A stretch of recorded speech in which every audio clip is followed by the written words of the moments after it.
Okay, we're using data to track student mastery, strategy 1 today. Welcome, everybody.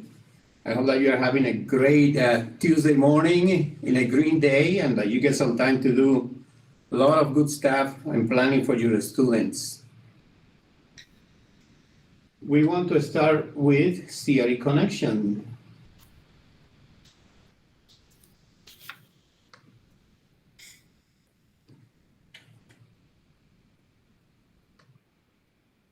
So Luke mentioned when we were in the main room that we're going to focus on the CRE connection of my responsibility, and that we are going to be studying different ways that we can implement that connection by collecting data on a student work and where they are at any given moment, using tools to help us do that, which is practice too. Frequently collect student work and student performance data, analyzes results by traditionally marginalized students groups, identify learning gaps, reflect on how classroom instruction led to those gaps, and develop next steps to effectively and rapidly address areas of concern, which is a part of the work of a teacher, but I know that every single one of you is always looking for those little spots of what is happening and evaluating how to help your students best. We had a question here for you. How does collecting and analyzing data support this DPS mindset? What does this look like in your instruction? We want to learn from you too. I bet you that you guys are doing a lot of good stuff. So if you don't mind to unmute for a moment and let us know what is it that you are doing.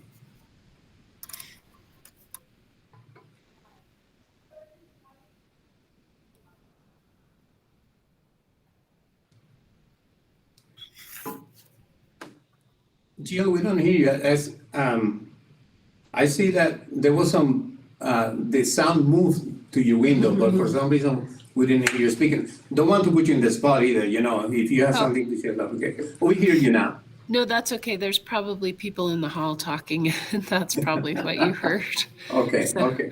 But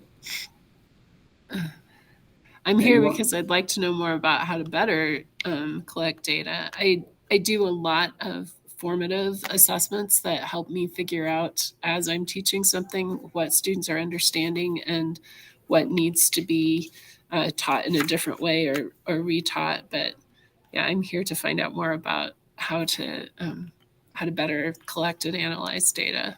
Great, and hopefully in a manner that is relatively simple, right? Because you guys have a lot. Yes, exactly. Yeah, you have a lot on your plate. So yeah. Thank you so much for sharing that. Anyone else would like to share before we move on? I am a teacher librarian at South High School. Welcome, Teresa.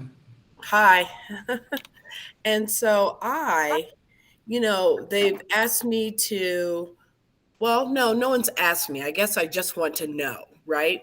Like I teach research, I co-teach research with teachers, trying to get kids to understand the importance of, all the stuff that goes with research, citations, keywords, on and on and on. But anyway, but I want to make sure the kids are, mastering what I've taught them. And so I did a pre-test. I'm about to do a post-test, and I'm not going to lie, most of the data I collect is, how many books were circulated, right? Like which titles go well, which ones do the kids like, what kind of, what, genre of reading they do. So this is kind of intimidating and new to me. Okay, no, don't feel intimidated. You have, by what you're saying, I can see you as a veteran already. Well, yeah, I've got that's what it is about. Gray hair. Yes, and I am a veteran, but like I said, I've never had to really worry about. Well, anyway, it doesn't make any difference. I just want to learn how to do this, how to collect data well and use it to, improve instruction. Mm-hmm. Thank you for sharing. Thanks. All right, Kylie, would you like to add something, or you prefer we can go in? So I'm a digital coach at South High School, and I think sometimes we find the data retroactively, And so making sure that we are asking good questions and getting data that's actually relevant as we go. And if you guys have any tips and tricks, especially for like traditionally marginalized student groups, like that data can be hard to disaggregate. So I wanted to see what you guys had to say, especially about in the teacher portal and what's available. Okay. Awesome. Excellent. Yeah. Thank you so much for sharing. So here it goes. There is this tool going around, as you probably have heard or might have already experienced. There are groups of people from the central office going around and doing visits to a school, and they are using this tool that is called the Priority Implementation Instrument, or PII, to get a picture of what schools are doing instructionally and important priorities by the district. And we are connected to that priority today. As you can see, this particular document, it kind of explains the focus that they are having in those walks. One of them is teacher monitor student work. We are hoping that what we do here today will help you guys on that, on helping to monitor student work, and also a kind of tailoring your instruction to what you see in the data. So teacher adjusts instruction that improve, deepens observed students, including students of colors, students with disabilities, and students who are multilingual learners. So we are going to focus our data research, kind of our overview on some of these particular tools. And the format is, you have two options. You can follow along with Callie and I. You can also break apart and do a little bit of workshop looking at the slides that you have of this presentation and kind of investigating some of those tools. We, of course, would like you to stay here with us because we can answer your questions. We can share particular important points about the tools and the data that is in those tools that might clarify some things for you as you start delving into it modestly or experientially. So I think that we can help you and have conversations about the data that might illuminate some important areas for you. Then at 10:15, if you go on your own, then we'll ask you that at 10:50, you return here and tell us a little bit about what you did. And if you are working independently, just a quick heads up is that on slide 45, there are some more supporting links if you needed a place to get started, but we hope you stick around. Yeah, there are videos there and other things that will help you do a little bit of research. So I personally wanted to kind of frame this time together by saying a couple of things. I was a teacher at Lake Middle School, and I came to Lake 22 years ago, almost 23 years ago. I came from a completely different world, and I had to learn about teaching because I was not part of that profession before, but I also wanted to know as a teacher if what I was doing had an impact on my students, right? I think that every single one of us want to know that. And we teachers, we are very in a situation that it takes a long time and many anecdotal points of data to let us know that we actually do make an impact. But I know that everybody that comes to the profession wants to make that impact. Without data, it's very hard to actually build a picture of that, an answer to that question. Am I making an impact? So I don't want you to look at data only as a use with the student side. This answers a very important question to you as a professional and to you as a person that wants to make a difference in the world. So that's how I want to frame it.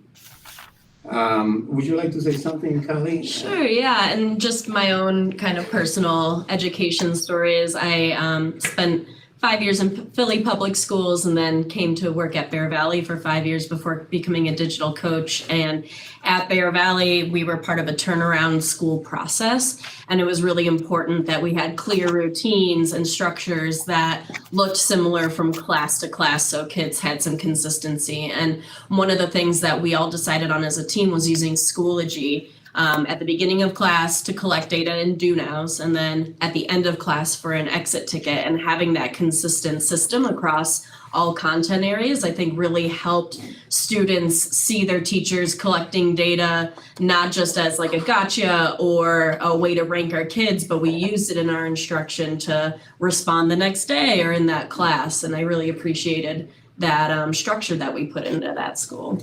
But we also wanted to turn it to you. Do you guys use Schoology currently? If so, what's your kind of main tool for data collection in Schoology?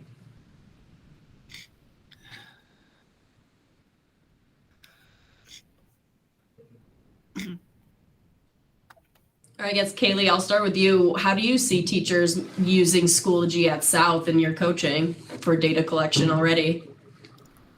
So we've barely been setting it up like as a school to try to make sure that our grade books are set up consistently across the school. One of the big things that I've seen is when people put in categories, if they're calculating it by percents versus total points, it can make really big differences in how they're calculated. And then some teachers use the mastery tracker, but for additional information or maybe for their SLOs, but that has not been something that we do across the whole school because it's not really a grade book. Great, thank you. Teresa, have you had experience with Schoology from the library point of view? I have. I use Schoology to keep track of my Rising Ravens, and that is a group of kids that do that does tutoring here for all of our students. I also have I have a library website on Schoology. Let's see, anything else? Oh, I do use it. I use Schoology a lot. I'm not I feel pretty good about that. I haven't had to do any grading in it. Or Kaylee, hey, so would you say, what about, no, I haven't done any grading in it. What else haven't I done in it? I'm talking to Kaylee. She's in the same room with me. All right. Because I need her here with me. No, that's good. She's a good one to have. She is a really good one. I have to be plugged into the wall, so we're awkwardly far away from each other. Yeah, we're a mess. All right. Yeah, so I have know used that- Schoology. Yeah, okay, thank you. I know that Jill uses it. Everybody at TJ is on Schoology. But Yes. if you want to add something, Jill, a little bit more to what we were saying. Yeah, I've used Schoology. I don't know about Mastery Tracker, so I'm looking forward to learning about that. I have been looking for a way for those do nows and exit tickets to find a way to more easily track what students do. I've been doing a lot of informal things in class. I used to use Pear Deck for it, but I'm trying to. I've just found that it's better to have something that's more interactive than running through Pear Decks, and it seems awkward to go into Pear Deck for just a quick do now. So yes, I'm looking for. I have a friend here who uses Conference to ask poll questions, and then they can track what individual student responses are. Because if I use the poll question, I can get an overall picture of the class and what the general understanding is, but I can't sort out which students had which responses. So yeah, that's one of the things I'm here for. Good. I think you are going to like a couple of things about Mastery Tracker to help you that and other tools. All right. Thank you so much for sharing. Then we're going to delve into Mastery Tracker. Then why Mastery Tracker? How can you use it? And Mastery Tracker is the reporting allows you to see exactly what students are doing in terms of important standards for you or for your school.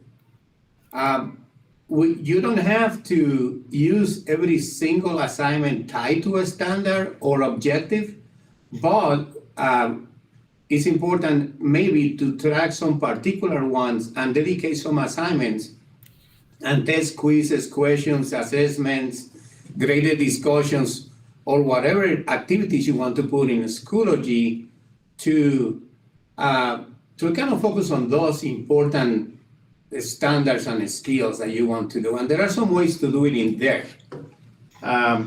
So before we go into it, I wanted to give the opportunity for teachers and administrators that are real people like you, tell you a little bit about how they use it.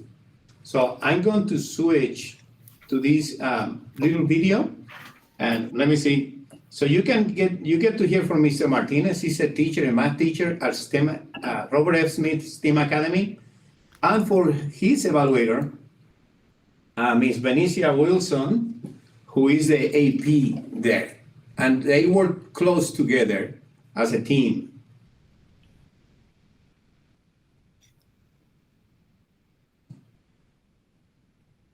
Thank you so much, Mr. Martinez, for talking to me about Mastery Tracker. Why is this important to you, and how do you use it? So there are 3, maybe 4 reasons why I do the Mastery Tracker. First of all, I was not aware that this was even a possibility in Schoology until you introduced me to it last semester, so thank you for that. And I began, when I lesson plan, which is a requirement for the LEAP framework and for students in general, I began looking at the Colorado State standards and aligning all of my lessons through Schoology with these mastery standards. And so the first reason that I do it is because that allows me to see the skill that I am teaching for that day, whether or not the general class overall has mastered that particular standard and skill. So I look for 80% or higher as a general consensus for me to know whether or not I can move on. Or if it's lower than 80%, then I need to reteach it because the students have not, as a general class, mastered that. That's the number 1 most important reason. The second reason is because I check in with parents and want to keep that community contact and parent contact involvement. This allows me to go more in depth to give an individual student profile to the parents and discuss which mastery standards do they have good growth in, are shown growth, and which standards are some challenges that the students can work on either at home or come in before school, after school, and lunch and get some extra tutoring from me. The third one is to align it with the LEAP framework. So especially the CLO and I1, this coincides specifically with that. So when I need to discuss the LEAP framework with my evaluator, overall at the end of the year, I will be able to show this. I can print this out and show them the mastery standards that I've hit with all of the students as well as individual students and the ones that still need a little bit of work. It allows for that bigger picture kind of strategic moves that a teacher needs to make in order to create a unit plan and lesson plans daily, as well as like design universally. So those are the main 3 reasons that I do it.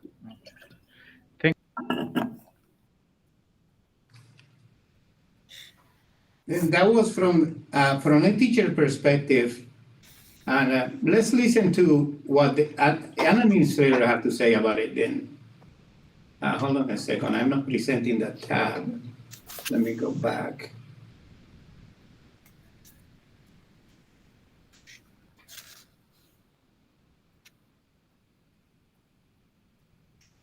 I don't think I'm presenting the tab for some reason.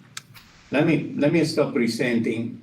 I'll go back here and I'll present that tab then.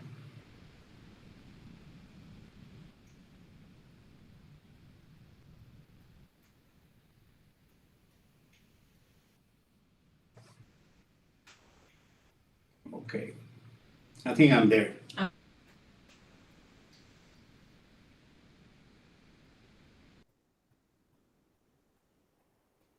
Okay, let me go back to the meeting.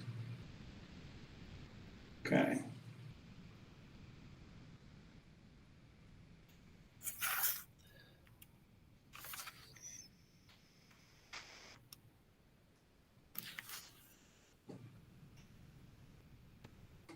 All right, let's see if they give me the chance now. There it is.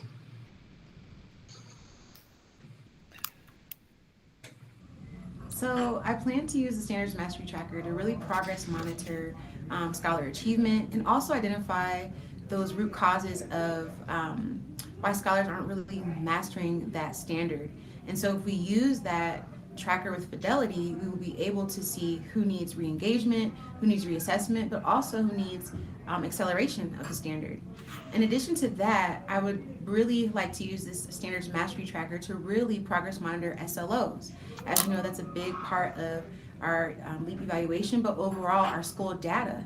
And it is our responsibility to ensure that our scholars are growing consistently every single day. And it also supports scholars or educators with lesson planning around providing equitable supports that allow all scholars to access the standard. And so I am adamant about using this standards mastery tracker with fidelity to really close those gaps and meet our UIP.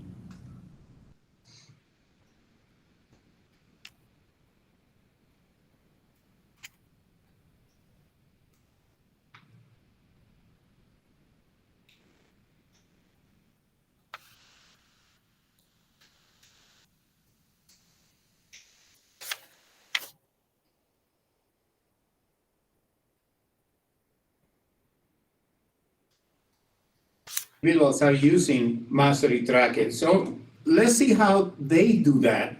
What tools are there in the Mastery Tracker? Mastery Tracker, there are a couple of steps. First is to set it up, of course, and then align assignments to particular learning objectives that you want to put attention to. Then basically go into the view, look at how those standards are being managed by the students, and make decisions about what to do next. Those are the 3 steps that we usually will get into. This here is a picture of Mr. Martinez's Mastery Tracker for one of his classes. You can see at the very top that there are the standards that he has chosen for the particular assignments and assessments, and then how each one of his students have done in those assessments. He's a very conscientious, a very detailed teacher, but he depends on this regularly, as he mentioned, to make decisions, especially for those ones that are at the bottom end of the scale that are not meeting the standards. He gets in touch with parents very quickly when he sees things like these. So then, how to set it up?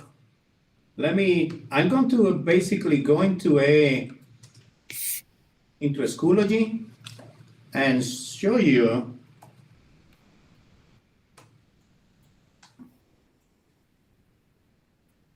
I'm going to show you a course and show you how to set it up.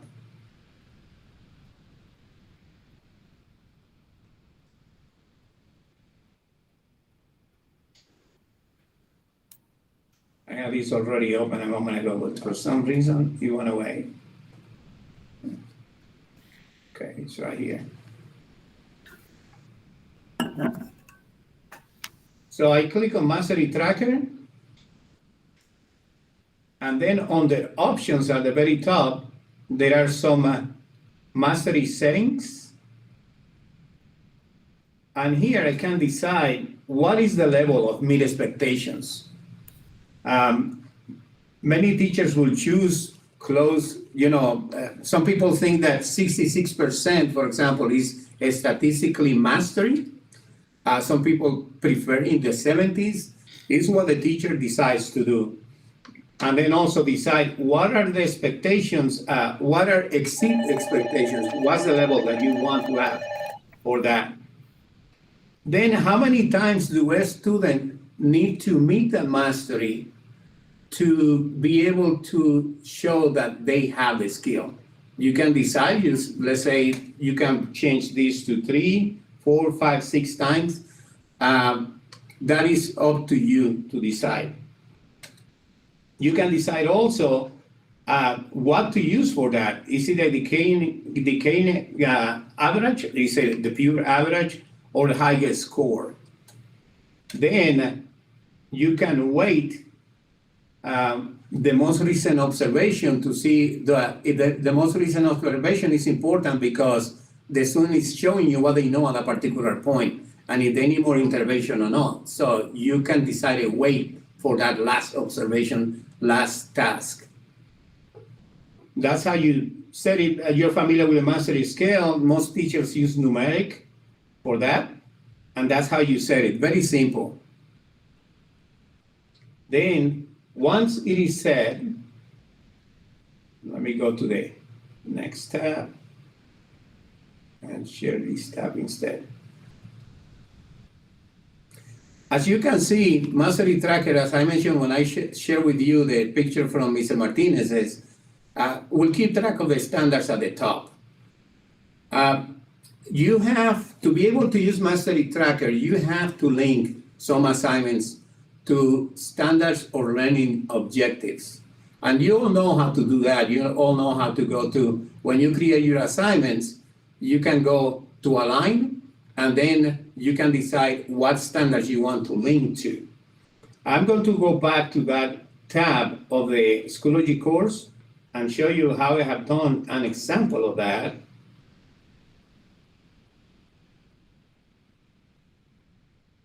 So in this course, there are many assignments. So I put one at the very bottom that I'm going to edit for you. So I go to the assignment by clicking on the gear, and I'm going to edit it. This is the creating window, right? Just like when you first make an assignment, and then you can align, and the window comes in for you to choose some assignments. I'm going to choose, let me see, next generation standards probably. Let me look at state standards. I'm going to see if there are some that have to do with particular skills around, here it is 21st century learning skills. And I'm going to go,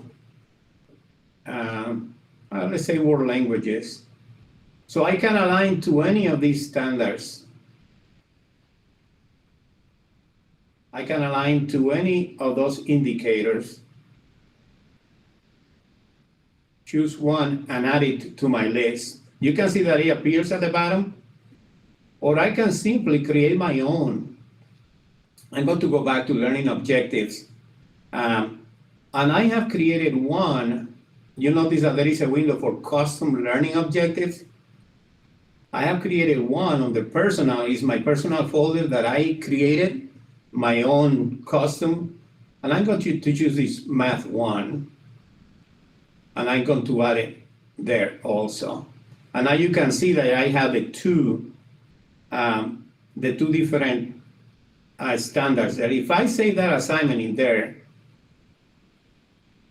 I can go then back to my course, go to Mastery Tracker, and forgive me because there is a lot in this assignment. I have to go all the way to the back. You see them here, the intercepts, and you see here the state standard that I have chosen to pair it with. Creating those custom standards is very handy to keep track of SLO, because usually those type of standards are classroom based and the teacher has plenty of freedom to create them and to track them. But if I go to resources, in Schoology, you have then your learning objectives, and there is a way to actually create your own custom by going to the Add drop-down menu and choosing custom learning objectives. You can also create folders and put all related standards into one folder, and it will appear in the window when you're creating the assignment. So you can link to custom, or you can link to already given state and national standards. For example, here in this folder is where I put my math, my intercepts and line of symmetry standard that I just used when I created and edited that assignment that I showed a moment ago. Are there any questions to this point? I know that this is a lot, so I want to pause here and answer any questions you might have. It all makes sense to me so far. I mean, what you just, like how to set it up. The drag for me is I don't teach an actual class right now, but next year I am going to be teaching African American literature. And so I wish I could, like, as you're doing it, I wish I could be setting things up, but it all really does make sense right now. So Yeah. thanks. Teresa, I'd also want to just point out, you can set all this up in your Sandbox course and just import it into You know what? your. You're right. Yeah. That's Yeah, right. so if you wanted to play around today and set some stuff up for next year, feel free to use your Sandbox course and then you can just import it. Got it. Thank you. And you know, about creating your own learning objectives, Yes. I bet you do. Because you have also certain flexibility to what is important to you at the library level. There are some particular skills that you want to track on the students. You can create your own and just keep track of that in the mastery tracker. It's not a great book, but it gives you a good picture of what student in that particular group you are working with is doing what in relation to what you are trying to teach them about library. That totally makes sense. Thank you. You're welcome. Anybody else have any questions or comments? Is it possible to copy the Sandbox course if you wanted to set up more than one course for next year? Yes, you can save your Sandbox course to your resources. And then eventually, yeah, perfect. Thank you, EJ. So Actually, I'm going to go to my courses because then I can save it in resources. Let me find my Sandbox. also your Sandbox never goes away, so you can always just click the settings wheel on whatever materials you want to copy over. Usually I would just put everything into one big folder and import that entire folder or copy that entire folder over to a class. Here is my course. If I go to the gear, I can copy. I'm looking for the link to go and copy actually the whole thing there, but Yep, so go to the section and I just recommend putting everything into one folder. in one folder. But And then you click the settings wheel. So click Mr. Rodriguez's room, for example, the settings wheel for that. Yep, and then you can click save to resources. So if all your stuff is housed in one folder, then you can save that one folder to your resources, and then it will all be there to copy into your other classes. basically, you will create a folder using the add materials, and then inside those, you create all the standards that you want to, and then go and put them in resources. Very simple. Yep, and I really liked using Mastery Tracker for my SLO because I was doing double data entry. I was giving the assignments in Schoology and then entering that data into a Google Sheet. And by my last year of teaching, I found out how I could align the custom learning objectives and just had one place then to put my data. And I was able to add other teachers to my course, so you can share SLO data that way too. I want to add one thing about using, and I don't want to put a kink in the conversation, but there is a little trick that is important to be aware of. Many of you are familiar with creating rubrics in Schoology. If we create a rubric and we try to use a criteria in the rubric, Mastery Tracker doesn't keep track of criteria created by anybody, but it keeps track of learning objectives. So that's why I'm showing you a little bit how to create those custom learning objectives, because when you go to a rubric, you can add those to the rubric. And then it will keep track of those there, in addition to the state standards or, CMAS standards or whatever. Okay. Well, if you have a question about that, please let us know. I'm going to stop sharing and I'm going to pass it to Callie. All right. So we're moving on now to our tests and quizzes portion of this. So the first thing I wanted to show you guys, and sorry, it was not on the right. It was from our last session. So we're looking at some test and quizzes options. Like I said, when I was in the classroom, I use tests and quizzes every day. I use them as do nows and exit tickets, primarily because there's great auto grading options for tests and quizzes. So the questions that have a star next to it, true, false, multiple choice, ordering, fill in the blank, and matching, those are all auto grade options, which are awesome. And I'll show you on the next slide how you can pull that data from the auto grading and use it turnkey in your lesson. I also wanted to point out the benefit of using tests and quizzes is you can pre-program feedback. And that was one of our DPS practices. Not only are we looking at the data that we're getting from our students, but we're already planning the feedback that we have to give students. So in tests and quizzes, when you create a question, you can click the show feedback option or hide feedback option. If you click show feedback option, then you can program feedback into each answer choice. So if you notice like, hey, you might have made this wrong step if you selected this answer, you can pre-program that feedback into that question. And then the last thing I wanted to show you is you can align individual questions in your quizzes to those learning objectives. So maybe you don't want the whole quiz to be representative of a specific standard, but only one question in that quiz is. You can, at the bottom of when you're creating your question, there's a learning objective option where you can tag that, and then it will populate that data into your mastery tracker.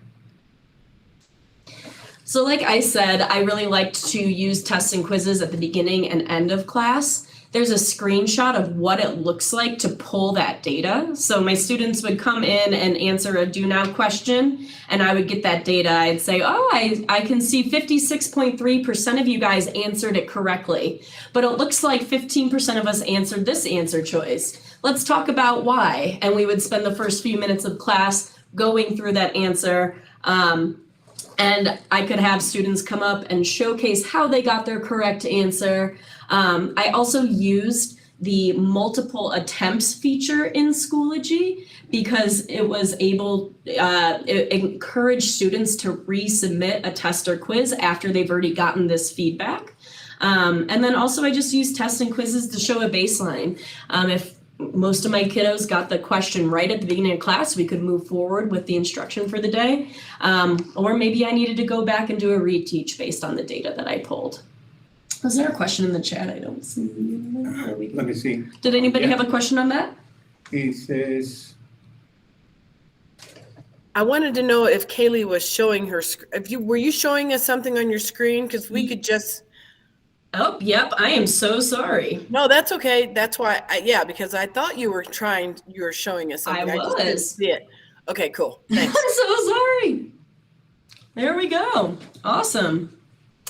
Let me just go back real quick. So I showed you not only that there are question options that are auto-graded, so those with the stars in them, the true, false, multiple choice, but also this screenshot shows you how to program feedback in your answer choices.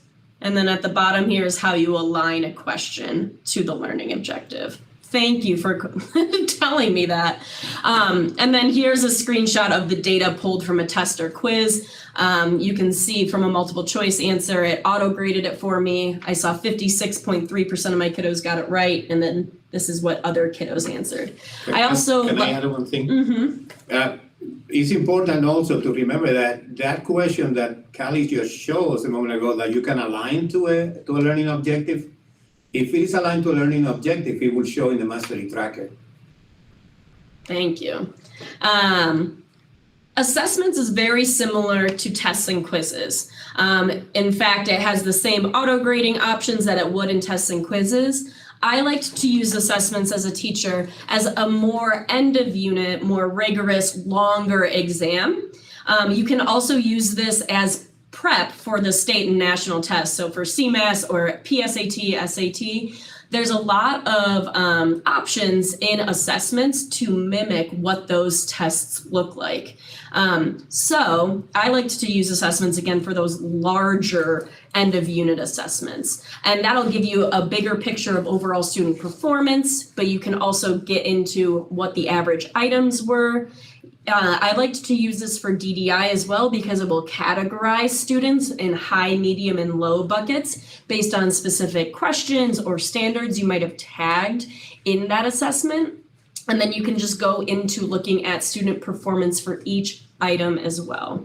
Also wanted to call out that just like tests and quizzes, you can tag learning objectives in the questions as well. So Schoology assessments, unlike tests and quizzes, will give you a more nuanced data view of how you can break down student scores. The first view you can look at is student item analysis, and that will show what the lowest questions are. So this screenshot over here will show you kind of, we had 15 items and one item out of those 15 was really, really low. So you can click that wheel and it will pull up that question for you and you can see student responses. This screenshot over here is a more zoomed out aggregate data of how all of your students performed. So you can, right here it says 74 students are in this data pool. I can have all of my classes, which is what this view is, or I can select my specific classes that I would like to look at data for. And you can see these little dots on a number line. I edited the student names so you can't see them, but if you wanted to see like, oh, I have a bucket of kiddos that scored 0%, you can click that yellow circle and it will pull up all the kiddos that fall in that bucket. So this can make DDI pretty easy. You can see any kiddo below the 30% line, you can pull those names and get some targeted interventions going for kiddos based on the data that you're able to see. Again, just like tests and quizzes, I like to give opportunities for retakes, multiple attempts. So you can also put in the preloaded feedback and give some differentiated supports based on how students did the first time, and then build in time into your classroom instruction the next day or a few days later for students all to have the opportunity to take a retake. So that was assessments, tests, and quizzes, and this last feature in Schoology is Advisor Dashboard. Advisor Dashboard is a great tool where you can see how all kiddos are doing on your caseload. I will go into my Schoology and show you how to get in there. If you go up to Tools, you can click Advisor Dashboard, and you can type in a kiddo's name here. And I talked to one of my kiddos and asked her if I could pull up her name. And she consented. So you can see, I can see all of her classes, all of her grades. And if I wanted to click into a specific class, I can do that and take a look at her grades for a specific class. So Advisor Dashboard was great because I had an LC or a learning community of kiddos I started with every day.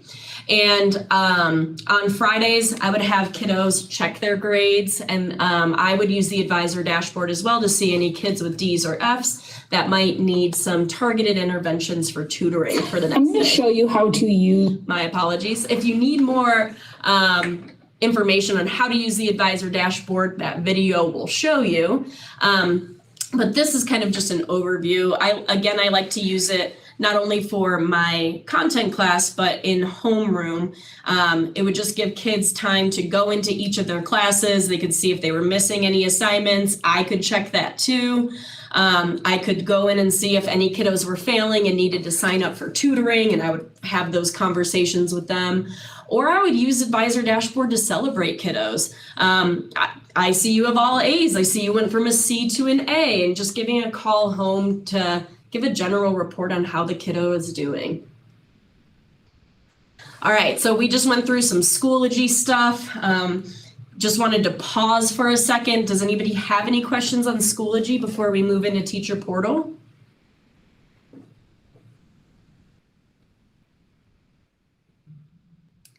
All right. So we're moving into Teacher Portal now, and EJ and I are curious, how do you all use Teacher Portal, if at all? I used Teacher Portal at the beginning of the year. Our ELD teachers were incredible and made us pull our students' access data. So that was my intro to Teacher Portal, but curious if you guys have any experience with Teacher Portal.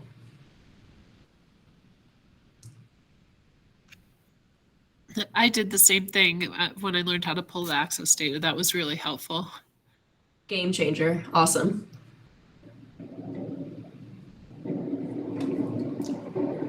All right. So we talked about pulling student access data, and the first report I would recommend pulling at the beginning of terms and continuously throughout your term is the student data list. And student data list is great because you can select what data you want to pull. I usually just pull it all. And the kiddos' names are cropped out here, but it'll pull ethnicity, background language, their ELA placement. And then also, I really appreciated that it broke down their access scores into speaking, writing, listening, and reading. And it really gave a more clear picture of how their access scores broke down. It also shows you their CMAS scores, if their GT SPED status is in there. And then also it gives you their most updated STAR and SRI reading scores if there's school tests for that. It'll go back, I think, like 3 years in the report. So again, this is numeric data on who your students are or how they perform, but this is not a full picture of them, just keeping that in mind. If you want more information on how to get into student list report, there's a video in the slide deck, but you just go into the assessments and instruction tab in Teacher Portal. And I'm going to hand it over to EJ to talk about On Track to Graduate. And I have it displayed if you just wanted to. Okay. Go through. Yeah. Well, I was hoping to show them every board. Sure, yeah. Okay, so On Track to Graduate is exactly what it says. It's a student, we are all high school people here, and we might be mentoring group of students as during advisory time, or we might be concerned about certain students in our classes. And this is a good way to talk to parents about what is a kid overall in their journey to graduation. And this report has also the demographic information. It has their average GPA, average attendance, their SPED status, if any, also the ELL status. You can see who is actually an ELL in your classes. You can see who has exited, who is still being redesignated. You can also see the counselor that is working with a particular student or group of students. And then you can see subject by subject, if a student is on track to meeting the number of credits, where are they in their journey to gain credits for graduation. You can have conversation, we all build a special relationship with certain students. You can pull that student out and say, hey, this is where you are here on this. Let me ask you some questions. What is your plan? You can also use it if you want to, of course, hiding the student, all the other students' information. You can use it for conversations with parents about where that particular student that you're having a confidence about is in the graduation trip. It's a great way to empower families and students to actually take charge and try to make a plan to get to the goal. So that's a lot of information, but I find it very useful and concise. The key here, if anything that is in yellow and red is basically worried. A kid that has deep greens, you don't have to worry about those. Those are in track. And the light green is in progress. They are still trying to gain those credits. Can you show the kid a little bit more? Go toward the top slightly. Zoom in. No, Oh, there yeah. is a key. Thank you. So there is one blue missing here. future enrollments. But you notice that the yellow actually means failing and at risk, and the light green is passing, on track, and in progress. Red, of course, is something that needs to be put attention, it's not on track, and the deep green is you don't need to worry about that. You are done with us. Awesome. I didn't mention the way to get to the tracker is on as you go to your teacher. It's under assessment also, right? It's under classroom management, Under classroom actually. management. Which, for some reason, I would think it was in assessment too, but it's under classroom management, and there's a new title. It's called Teacher on Track to Graduate. It just used to be On Track to Graduate, or OTG dashboard, but now it's Teacher on Track to Graduate. So it's in alphabetical order. Just make sure you go down to the teacher part. And then the last report in Teacher Portal is that I really loved using as a teacher was Assessment Dashboard. And this gave big overviews of those big assessments. So you can toggle between different assessments for your kiddos. You can look at their Read Act. You can look at their iStation, their access status, CMAS status, and COSAT if they take the COSAT. You can go into the assessments and instruction tab and then hit assessment dashboard. And I pulled that up, what it looks like as well. You can see your CMAS level for both math and ELA. But at the bottom is really where you toggle. So I have my Read Act data here, my access status here. Oh, didn't mean to do that. And then you can also see CMAS and COSAT there as well. And there's a nice kind of year trajectory to just toggle between. I also wanted to point out, Kaylee mentioned wanting to disaggregate data. I really like Assessment Dashboard and the Behavior Dashboard because it has on the left-hand side a menu to disaggregate data. So you can select only students of color, or you can select all female students or students with ELL classification. You can disaggregate all that data and it will compare it to the whole as well. So I really like to use the disaggregated portion to plan appropriate programs or interventions to make sure certain subgroups were getting limited resources and really just helping them out there. If I noticed a certain ethnicity of students had really low attendance or really low test scores, that can show, hey, we might want to allocate some resources to these groups.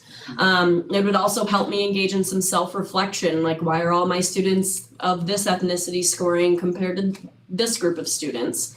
But I also think it's important once you have that disparity data, I like to communicate that to my students as well and show them, hey, you guys, I don't like this either, but this is the disparity data in our classroom. What steps can we make as a team to address this?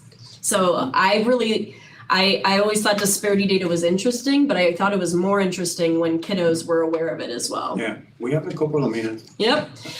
Again, we just put in some extra links in here in case you needed some follow-up resources.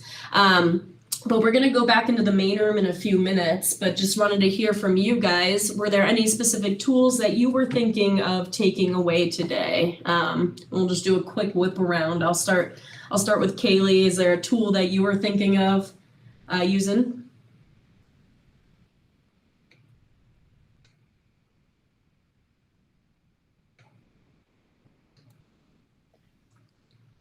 Sorry, I'm walking from one computer to the next. You're fine. I would want to look more into the disaggregating data that you were showing and see if it can do what we need it to do. Awesome. And I think I might have chatted you that principal portal deck. There were basically they're the same reports, principal and teacher portal, but you should be able to disaggregate in those as well. Jill, what are you thinking?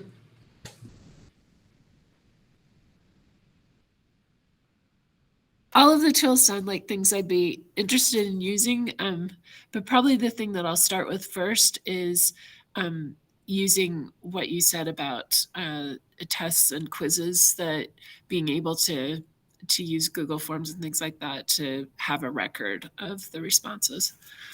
Awesome. Thank you. And Teresa, what's on your mind as we're leaving the session today? I'm, just looking through the teacher portal. I knew I had teacher portal because I am a teacher and a librarian, but, I don't know. It'll be fine. If It'll you be need any help with that, reach out to any of us. Oh, don't worry. And you have Kylie there. She's, as you know, she's incredible. So. Yep, she is. She is. So thanks. Yep. Well, thank you guys for your discussion today and your participation. We're just going to send you back to the main room now for us all to close out as a whole group. Do you guys need that link? I can drop it. I have it right here. You got it. Thank you. Yeah, all right. It's in the chat. We will see you guys back in the main room. Thank you so much.